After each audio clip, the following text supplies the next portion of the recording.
There were two moments, and one was about documentaries and one was about people and technology. One of the papers that I did was about the history of earth sciences and how the empirical discoveries of the early stratigraphers and geographers interfered with or conflicted with their religious beliefs. And I thought that that was a completely fascinating sort of dilemma and conundrum, and I was really interested to find out about that. And I also did other things about the history of science and the philosophy of science, which sort of started my interest. The particular thing about the engagement with technology, I remember walking through my college courtyard one day when I was still a student, and I was thinking about the future. And in those days, the image of the future that everybody had was sort of the same, and it was kind of that the world would have this dome over it and that everybody would be wearing these kind of silver zip-up suits, and that all the cars would be driving themselves along motorways, and everybody would be living in these tall high-rise buildings, and everything would be automated. And I thought it's really interesting that we all share this common vision of the future. I wonder where that comes from. And so quite a long time afterwards, after I'd actually been in the science department of the BBC and worked there for a few years and trained there, I left to make my own projects, and I made a series of films called A Short History of the Future. And A Short History of the Future was exactly looking at where that image of the future comes from, why we have that image of the future, why we did have that shared image of the future, and where it was leading to. And in a way, that's still what I'm thinking about, but in lots of different respects. So that was the sort of seed of that kind of interest in the kind of fascinating and terrifying and promising and dangerous relationship that we have with all our technologies.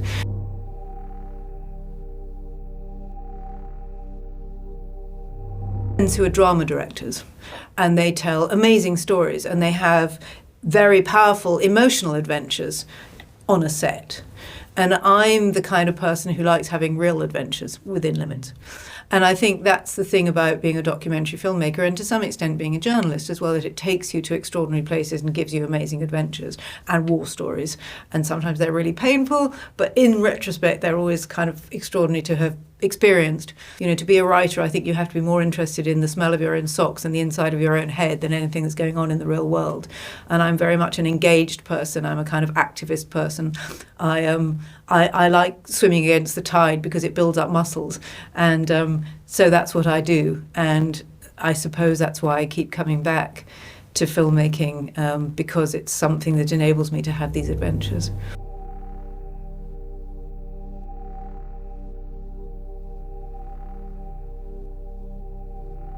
Well, this is an interesting question, because my current preoccupation, which has been my preoccupation really since I arrived as a Director's Fellow at the MIT Media Lab in 2016, is this question of why automation and progress have somehow become synonymous in the Western mind. Why, for some people, somehow the only kind of progress they can think of is no more automation, no matter what. And to me, the implications of that, you know, that we would spend enormous amounts of energy that we can't afford to force incredibly stupid and inept machines to try to do things that normal humans can do without any effort at all, and spending literally thousands or hundreds of thousands of watts of energy to do something that a human can do on 24 watts. It's absurd. And to me, the absurdity, in a sense, is the overpowering emotion I feel. So when I started to write, because I was, you know, I'm thinking I've been trying to make a film about it, but it's really expensive and it's difficult and it's cumbersome. So I thought, well, I'll write a book. So I started to write chapters of this book. And they're actually very funny because it's terrifying, but it's also absurd. There's always jokes in my films, and there's usually food as well.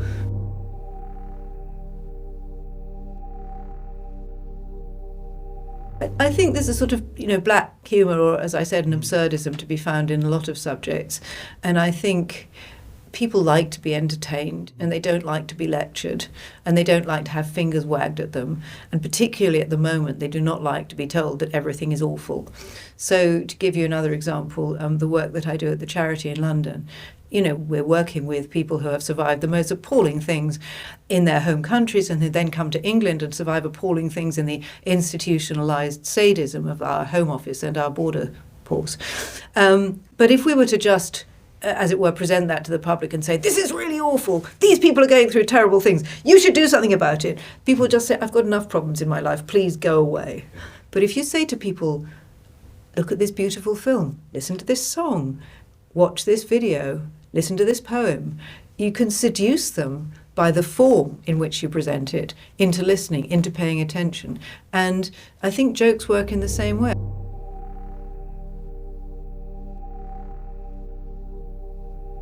I think the danger perhaps that I see is a slightly different one, which I call the Guardian effect. We have this newspaper in England called The Guardian, and it's fantastic. I mean, it does a brilliant job. Its journalists are amazing. They reveal stories that nobody else reveals. If there weren't The Guardian in the world, it's a bit like the BBC. If The Guardian didn't exist in the world, it would be a really major tragedy. But it's not always a very easy read.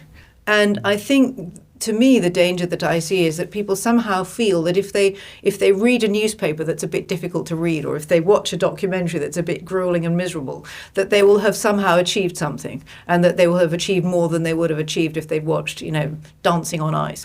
And my attitude, increasingly, is that one should only talk to people about bad things if you can suggest something that they can do about it. There is absolutely no point in making people depressed about things over which they have no control at all.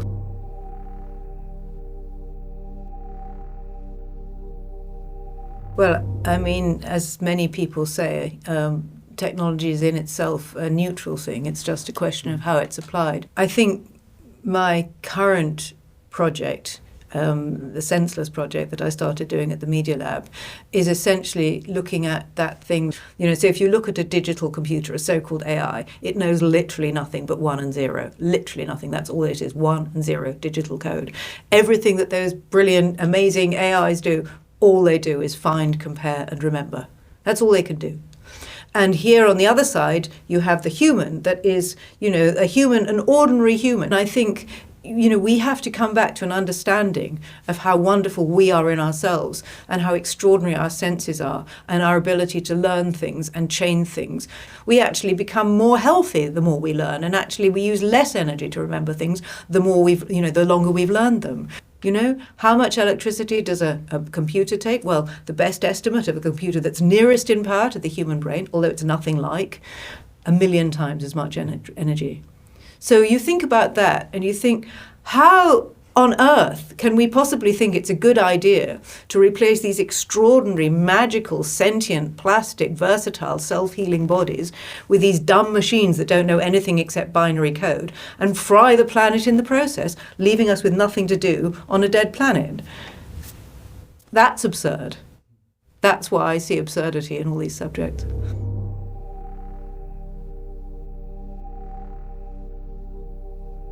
I mean, we've all outsourced our memories to our phones these days, haven't we? So I don't think, but I mean, reading glasses are a technology, aren't they? A walking stick is a technology in a sense. There are many technologies that are already augmenting our capabilities.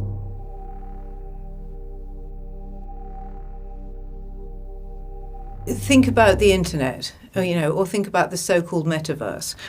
When I first moved to California in the early 1990s, when I was making the Electronic Frontier, it was right at the start of the digital, and it was incredibly exciting because you were just beginning to think about what would you be able to do if you could dissolve the whole world into digits? It seemed as though there was no end to the possibilities of it. So the first ever instantiation that I saw of what they now call the metaverse was a virtual world that had been designed for terminally ill children in a hospital. These coders had come up with a magical virtual world where these children could, through avatars, could be on clouds, or they could be riding magical unicorns, or they could go through a tiny little wormhole in the screen, and there was suddenly a whole new magic kingdom to explore. There was so much imagination and so much creativity and so much love in that. And it was extraordinary to witness because it was unlike anything that one had ever seen before.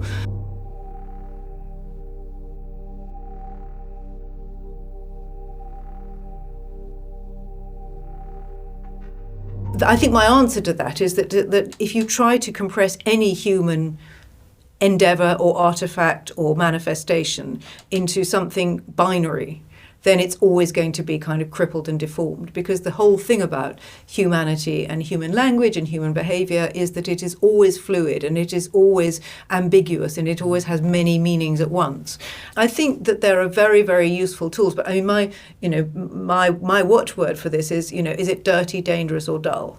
If it's so dull that a human would get bored doing it, then probably a machine should be doing it. So yes, absolutely, machines should, fill milk bottles, and machines should probably write the annual reports of large corporations, which they're already doing, as you know. So the annual reports of large corporations are now being written by machines to be read by machines, and they're being written in such a way that certain key words will be picked up by these other machines. So the machines are having an exchange. Well, the thing about annual reports is that they are fundamentally really dull. So why shouldn't you give them to a machine to write? But, don't give a machine a novel to write. Don't give a machine a poem to write or a love song to write, because the machine has no impulse, it has no desire, it has no experience. So, what will it be writing about?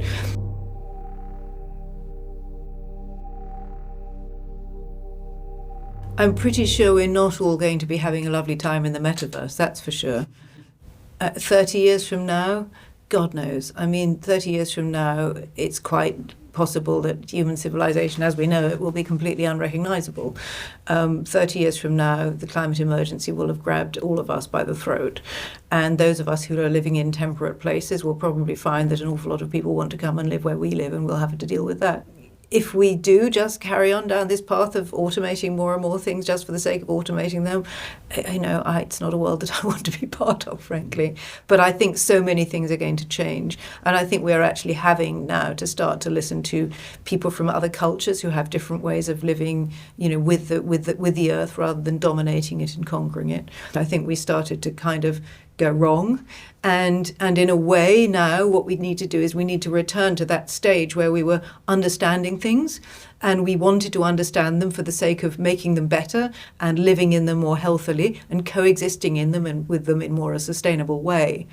And if we can return to that kind of attitude to the rest of the natural world, rather than the kind of conquering, extracting, destroying and, making waste of it, then I think we have some hope.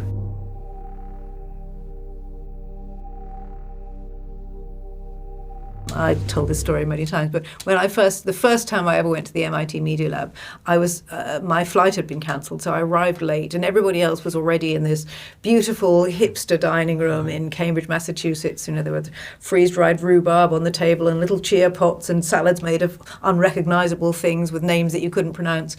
And there was a long table, and all around it were all the other directors' fellows, and one of them was the in-house monk to Barack Obama, and one of them was, a man who had been drafted into the NFL and flown in space, and he came from a poor black neighborhood. And then there was somebody who'd been nominated for the Nobel Peace Prize, and there were all these extraordinary distinguished people, and then there was me, and I felt like such a fraud. And so they went round the table saying to everybody, so what are you doing at the Media Lab? What are you doing? What are you doing? And they got to me and they said, what do you want to do? I wanted to bring people back to an understanding, as I have been saying, of the extraordinary magic and wonder that we have in our own bodies, within ourselves and in our relationships with each other. And by reintroducing and reigniting that understanding and wonder and comparing it with the stupidity of machines, which is something I discovered in a very early film I made back in 1985, if we can actually rebalance things so that people actually value themselves and their own senses and their bodies and the natural world more, and admire and revere machines a little bit less, then I think we have a chance of actually embarking on a sustainable future. It still seems to me to be something that nobody else is really saying. Nobody else is really talking about why these machines are stupid and the way in which they're stupid. They're brilliant in lots of ways, but they're fundamentally stupid in the sense that they have no life in the world and no biology and no understanding and no evolution. And so I keep coming back to it because nobody else seems to be saying it, so I feel that I should.